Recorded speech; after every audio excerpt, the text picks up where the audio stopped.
Сәлем достар, біз сіздермен түзу мен шеңбердің тақырыбынан алған есептерді шығарудамыз. Бізге берілген тапсырма координата осьтеріне параллель және М нүктесі арқылы өтетін түзудің теңдеулерін жазуымыз керек.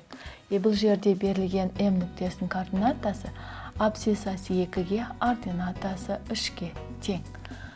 Енді бұл салу үшін координаталық жазықтыққа салып көрсетейік. OX және OY осінің. М нүктесінде абсцисасы 2-ге, ординатасы 3-ге тең. Осы нүкте бізде М нүктесі болады. Енді алдымен OX осіне параллель болатын L түзуін қарастырайық. Ол бізде осы М нүктесі арқылы өту үшін және OX осіне параллель болу үшін мынандай түзу. Бұл түзу L түзуі. OY осімен қиылысу нүктесін жазайық. OY осімен қиылысады L түзуі А нүктесінде координатасы 0-3.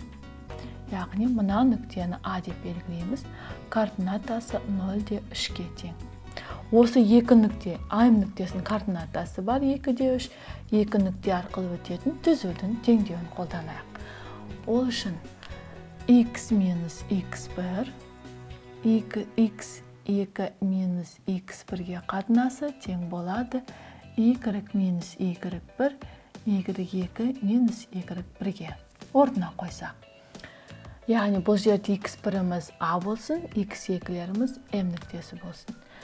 X минус 0, 2 минус 0 тең болады.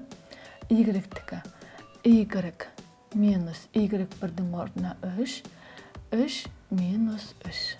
Сонда x минус 0, x-тің 2-ге қатынасы тең болады. Y минус 3-тің 0-ге қатынасы. Яғни пропорцияның қасиеті бойынша x пен 0-дің көбейтіндісі 0, 2-ні көбейтеміз y минус 3-ге. Сонда 2-ге бөліп тастасақ, y минус 3 тең болады 0-ге, y тең 3-ге. Яғни OY осіндегі нүкте арқылы өтетін түзуіміз, OX осіне параллель болатын түзуіміз y тең 3.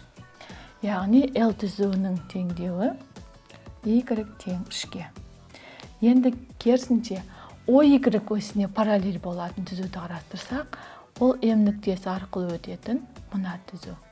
Оны да оңай көруге болады. Y осінде параллель болатын түзу, X нүктесінде өтетін нүктені B нүктесі деп қарастырсақ, координатасында абсцисасы 2, ординатасы 0-ге тең. Олай болса, бұны біз М түзу деп қарастырайық. Осы OX осімен М түзуі қиылысады B нүктесінде координатасы 2-де 0-ге тең.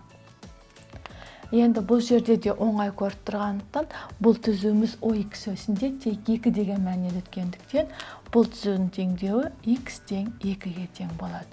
Осы түзуіміз OY осіне параллель болады екен. Сонда берілген М нүктесіндегі x-тің мәні x тең 2 түзуі OY осіне параллель, яғни OY осіне параллель М түзуі. М түзуінің теңдеуі x тең 2-ге. Ал OX осіне параллель түзуіміз y тең 3, яғни OY осіндегі А нүктесінің координатасы 0-3 болғандықтан 3 арқылы өтетін түзуіміз болып табылады. Яғни осы жазықтықта көрсетсек, бұл түзуіміз y тең 3-ге тең, ал М түзуіміздің теңдеуі x тең 2-ге тең. Яғни бұлар берілген М нүктесі арқылы өтетін координата осьтеріне параллель түзулер. Балалар, біз сіздермен қарастырдық түзу мен шеңбердің теңдеулерінен алған есептердің шығару жолдарын. Келесі кездескенше сау болыңыздар.